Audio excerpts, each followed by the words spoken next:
Yo.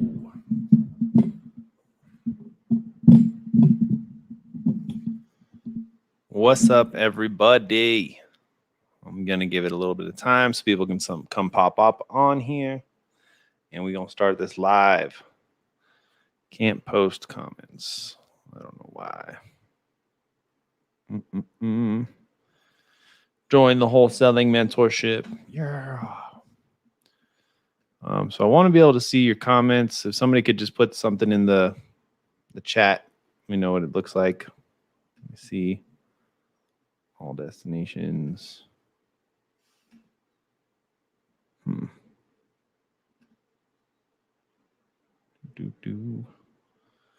yeah, I want to answer some of your guys' questions. You know, this is going to be kind of for beginners. You know, how to get your first wholesale deal and help some people out. I've also been posting some stuff in the Facebook groups and on the Mighty Networks channel so we're just going to kind of go through those because I'm a little bit better on the chatty than I am on the typey. So but if you have any questions, let's just put it in the chat. Looks like I'm live now. If everybody could just tell me they can hear me, and we'll just kind of go from there. I like it a lot. And then if you want to join the mentorship, be sure to click that link that I got in there. Book a call. Okay, so I'm going to just kind of, if I can't see your guys' questions, my bad.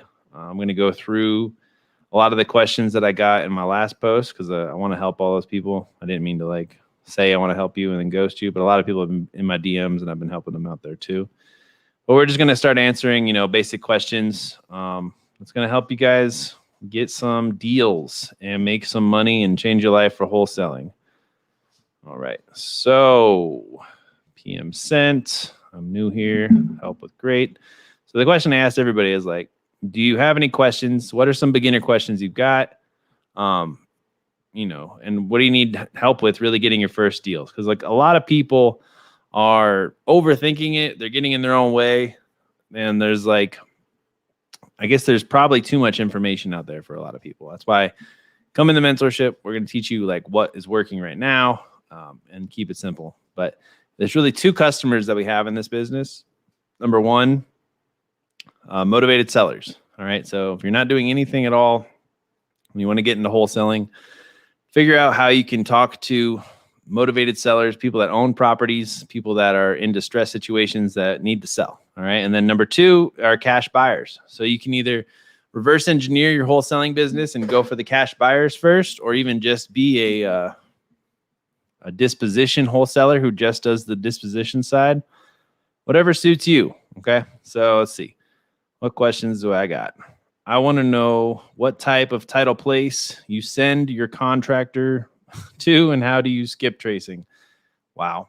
English. Okay. So basically, you guys, a title company is just going to make sure that so let's go through the process of wholesaling, right?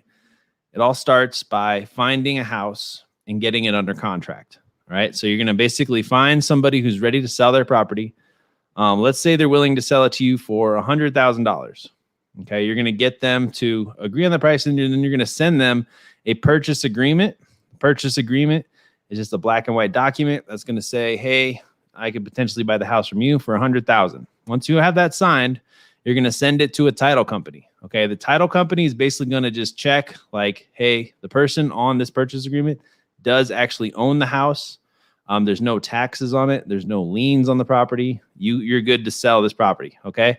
Then you're going to go and find a cash buyer, right? You're going to find an investor, a real estate investor, basically that's going to buy the property. You're going to get them to sign what's called an assignment fee. And on the assignment fee, you're basically putting, hey, if you want to buy the house that I got for $100,000, you got to buy it for $120,000. Okay. So then there's going to be a $20,000 assignment fee. You're going to get them to sign that. You're going to send both those to the title company. All right. The title company is going to switch the house for the money and then send you a check for 20 grand. All right. So that's the breakdown. That's how it all works. Everybody, it's a fairly simple business. It's just you guys overthinking it and, not taking enough massive action.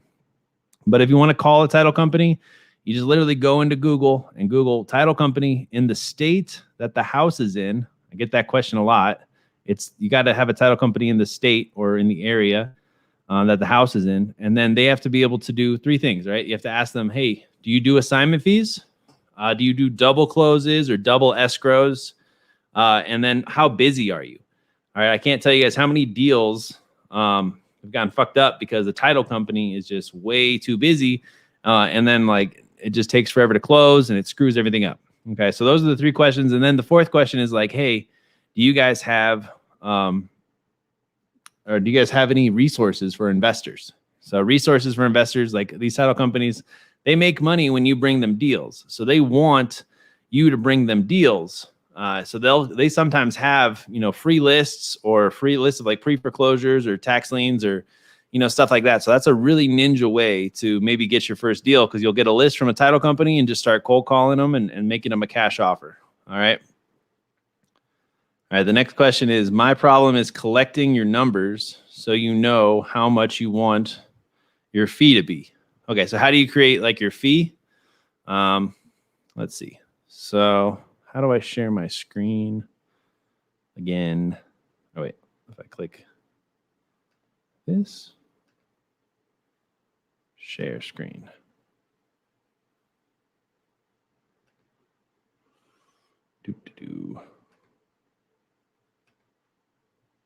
Wow. That looks like duty. There we go. All right. I remember last time I did this, I lost the freaking volume and it pissed me off. So, all right. Yeah. I need you guys to tell me if you can hear me right now.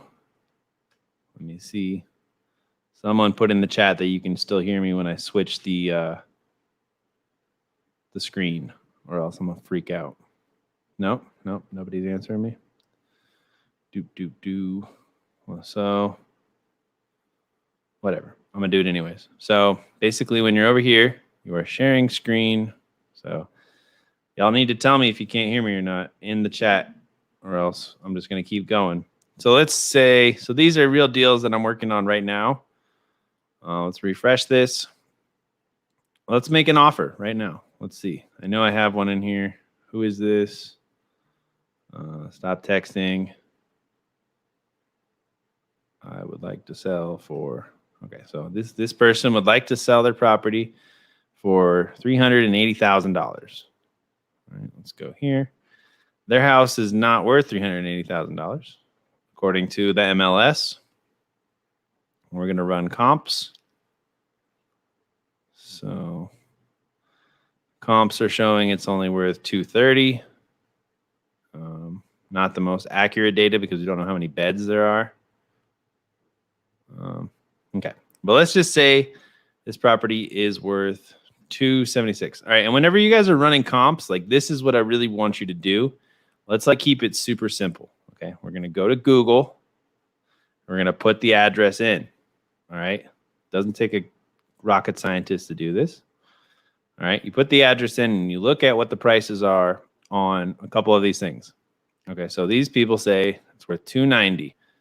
The rent is $118.50. That's pretty cool. That's pretty high rent. All right, and that's Zillow. All right, let's go to the next one. Let's try a realtor.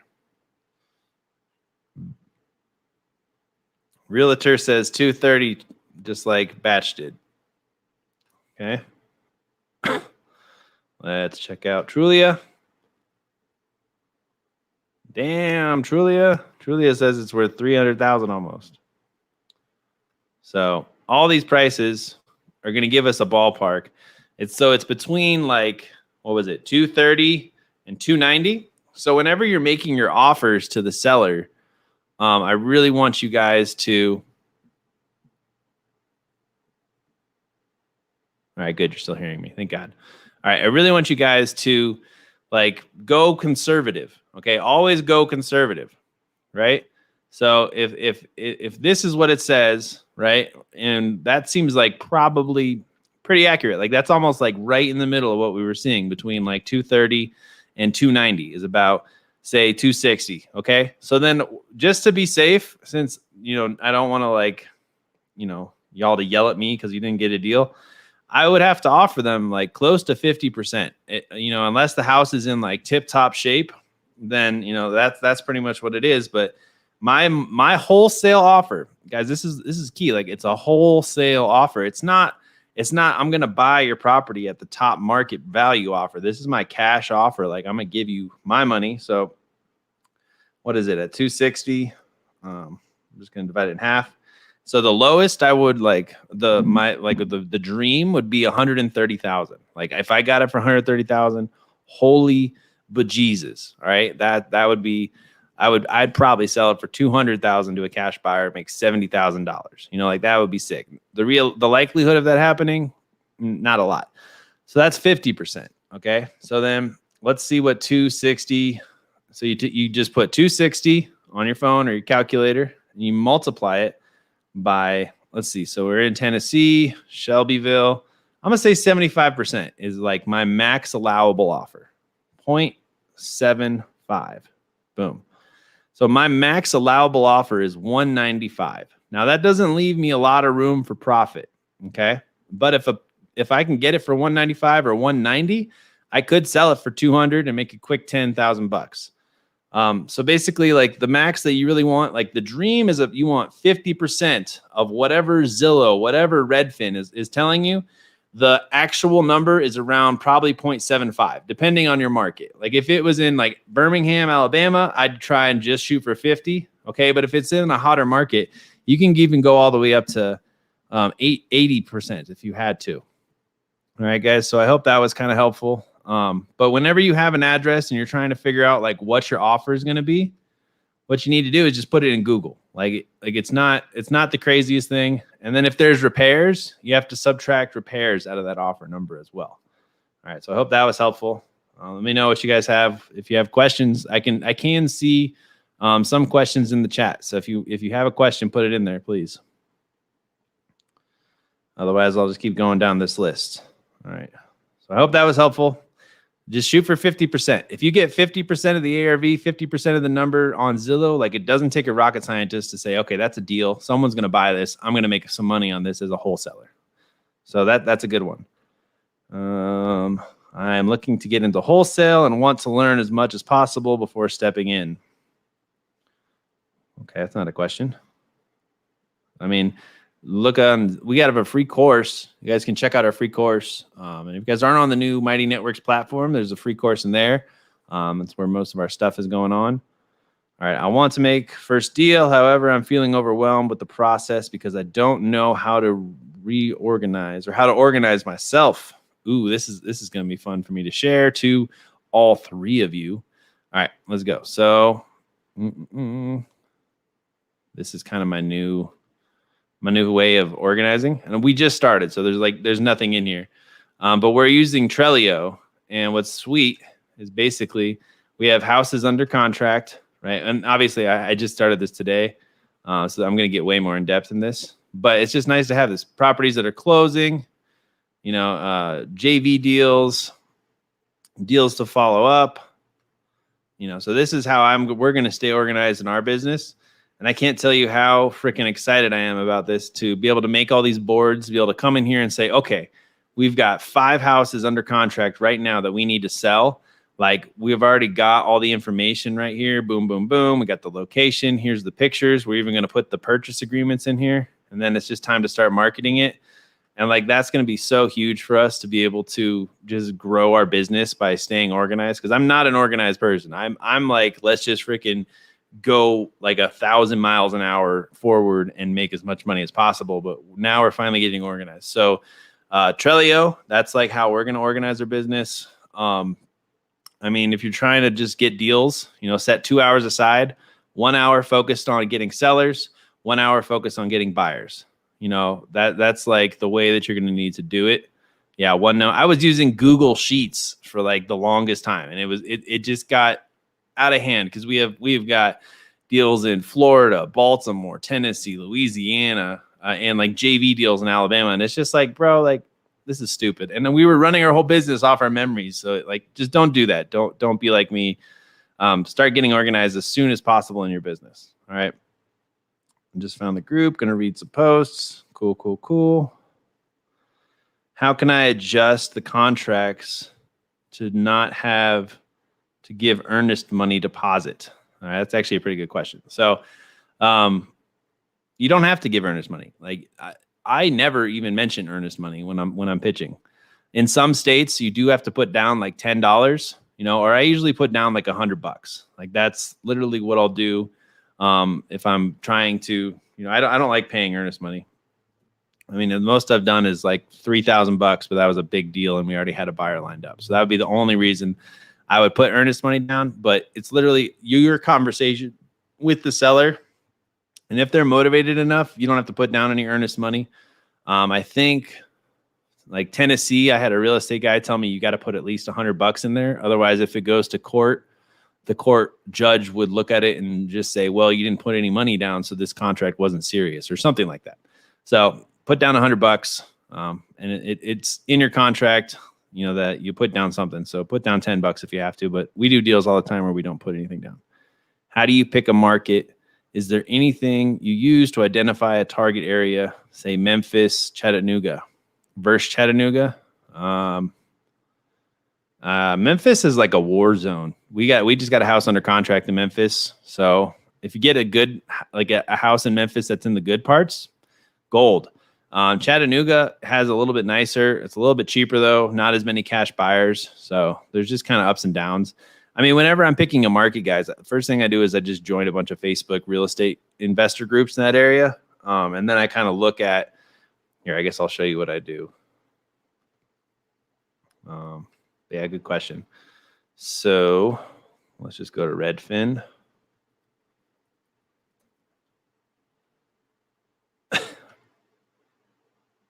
And like this is kind of a shoot from the hip. So let's look at Memphis first.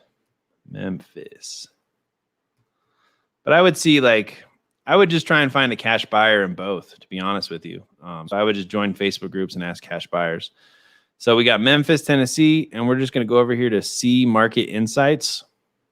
Okay, so the average house of the home is 192. So, my average wholesale deal would probably be 10% of that would be around 19 grand. So that's one way to say, okay, I'll go after this market because, if I'm making 10% on each deal, I like the housing price to be around that. But the thing that I really wanted to look at is not showing. What's up with that? Oh, trends. That's kind of interesting. It has a competitive thing right here. Somewhat competitive. That's cool. I've actually never seen that. Oh, look, you can compare it to other cities. Germantown. So I think that's a nicer area. I'm not sure. Kohlerville, whatever. So this isn't really showing me what I wanted to show you. It usually has like a little scale. Yeah, see, it says right here, how much is my house worth? See, estimate, compare. Well, let's see what this does. Yeah, it's going up. I like to just see how many houses were sold. Oh, this is a sick little list of places to maybe focus on. See, Frisco, Sacramento. Wait, what is this? Top 10 metros with the fastest growing sales price. Ooh, I might have to target these cities. That's pretty nifty. All right, houses for sale is going down. The supply of houses is down. I guess this is probably going up right now because of the moratorium maybe, but I mean, who knows how accurate this data is. All right, anyway, so what I would do is I would look at how many houses sold in the last 30 days. So days on market is an average of 27 days. Down payment, okay, houses sold, but this doesn't tell me, this is the last year of how many houses were sold, I think. Because I want a market where houses are selling pretty quick. So that's Memphis, and let's try Chattanooga. How the fuck you spell Chattanooga? There we go. Chattanooga. Already can tell it's a little bit smaller. We'll look at market insights. So the houses are more though in Chattanooga. So I'd go for Chattanooga based solely on greedy wanting more money. So if your average house is worth more, then your wholesale assignment fee is going to be more. And I don't know, I already forgot. I think it said like 87 were sold, whereas this one has 418. So Chattanooga is the winner, guys. That's pretty much what I would do. And I'm trying to see if there's any other little markets. I've got a lady that has 2 houses in Cleveland that I need to get under wholesale. So maybe that's a good market too. Georgetown. I mean, my thing with Chattanooga is I hope it's big enough. I've actually gotten deals down there, but they didn't pan out. So I'm just looking if there's other big cities or anything like that that are near Chattanooga that you might be able to pluck some cash buyers from. Oh, Atlanta, but yeah, I mean, I'd probably go Chattanooga for the couple reasons that I've stated. Because like number one, Memphis has a lot of really sketchy areas where they're just like, even if you get a house under contract and it's like a good deal, like the environment is too scary for some investors to do anything. So that's why I'd go with Chattanooga, and the houses are worth more. Still hearing you, pretty sweet. Once you pick a market, is there anything you use to identify area, say Memphis, Chattanooga? So we did that. Okay, that helps. I was just curious. Yeah, so that's one way to look at it. Wholesale for about a month. I'm using free stuff, struggling to get a deal. Well, the reason you're not getting a deal is because you're doing just the free stuff, guys. Join the mentorship if you really want to get some results. Do I know any title companies that work for wholesalers in Florida? Yeah, I use Scarab. Scarab Title Company in Florida is my favorite title company, other than I like Rudy Title as well in Tennessee. However, I'm feeling overwhelmed. Blah, blah, blah. Connecticut is definitely a pretty cool market to go after, everybody. So, all right. And then I got one more little section. If you have questions, please put them in the chat. I'm doing this to help, and let me know if there's any time or whatever, any questions you have. So let me see. See more. Home.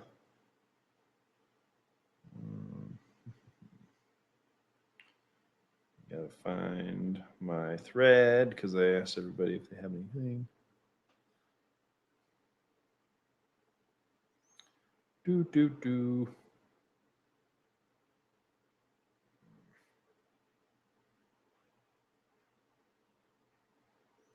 Oh. Nope.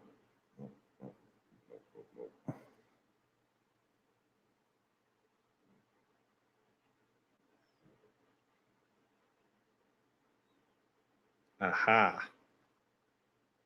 I figured it out. No, I didn't. I lied. All right. Well, if you guys need any help, guys, I mean, like I said before, like focus on your two main, what is it called? Customers. So motivated sellers, and then focus on cash buyers. The thing that I've been doing that's finding me a lot of cash buyers is basically just joining every Facebook group that has real estate involved in the title. Go there and then basically just start asking, hey, we're looking to get some hot deals this month. What are your buying criterias? And just start asking and start networking. It's really helpful to talk to as many people that are in this business, even if they're just disposition wholesalers, because it can really make your business a lot easier and a lot better to basically go from. Blah, blah, blah. Trying to find something. Put some questions in the chat if you got it. We've been having a lot of success like going after really big cities, but not going right at them, but going like 30 minutes outside of those, and then basically going from there. Like, so like if you're going after Austin, instead of going right after Austin, we'd be going after like Temple, or if you're going after Nashville, you go for Murfreesboro and stuff like that. I guess these are some more beginner questions we can answer. Basic advice for someone getting started besides getting into the mentorship. Nope. You gotta join the mentorship. I'm just kidding. Yeah, I mean, like I just told you guys, spend 1 hour focused on finding sellers, spend 1 hour focused on finding buyers. And what I mean by buyers is find investors and find out what their buying criteria is. And then find motivated sellers and find out, how much, like qualify them. First of all, be like, hey, you want to sell your house? Is anybody living in the property? How much are you looking to sell the property for? What are the repairs like? And then how soon can we sell it? Yeah, no, I wouldn't go for, why, you don't want to go for rural areas. You gotta put on your investor hat. And, you know, if you're going to put, you know, $100,000, $200,000, $300,000 into something, you need it to make you money. So why would they buy a house out in the middle of nowhere? You know, it's not likely, unless, you know, a family wants to buy that makes more sense, but not an investor. So investors want to buy properties in an area where they can make a lot of money. Does that make sense? All right, everybody. Yeah. So, I mean, focus on like bigger cities, and basically you'll have more success. And then I hope everybody is having a good Friday. Figured I'd come on here and help. But I'm going to try and do more of these lives. So if you're watching the replay or anything like that, comment what time works for everyone, so that we can really, like, you know, make a plan, put it on the calendar, and everybody can get excited about going live. Behind me, as you can tell, is just a wood board. I'm building a cool ass studio. So once the studio is all set up, you'll look all fancy up in here, wholesaling some real estate, making some money, changing some lives. And please, if you want to book a call with the mentorship, use the link that I did in this video. You'll be able to talk to me. I'll blow your mind. I'll drop some golden nuggets and, you know, get you and see if the mentorship is a good fit to change your life and get you out of the 9-to-5 or whatever situation you're in into a better lifestyle and a superior one. Pretty pumped. I'm going to have some videos on cold calling coming out. I got a brand new phone just for you guys to show you, like, how savage I am on the phone. They call me Butter Lips, all right, because everything I say is smooth, except for on live streams. When I'm cold calling, though, it's been getting pretty cool, and I'm excited. All right, well, have a good Friday, everybody. Hope that was helpful. Peace.